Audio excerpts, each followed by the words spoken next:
začne postupne znižovať alebo obmedzovať.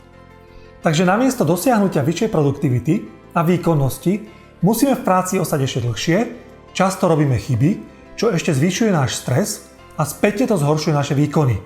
Postupne klesá naša spokojnosť a radosť z práce, čím sa zhoršuje aj naša nálada, niekedy sme viac podráždení, zhoršuje sa naša emocionálna stabilita, rastie naša nespokojnosť, čo má v dôsledku vplyv aj na kvalitu našich vzťahov. Neurohormonálna aktivita nášho mozgu sa dostáva do nerovnováhy, môže sa začať objavovať závislosť na práci a vplyv dopamínu na naše správanie sa začne viac a viac prejavovať práve v jeho negatívnej forme.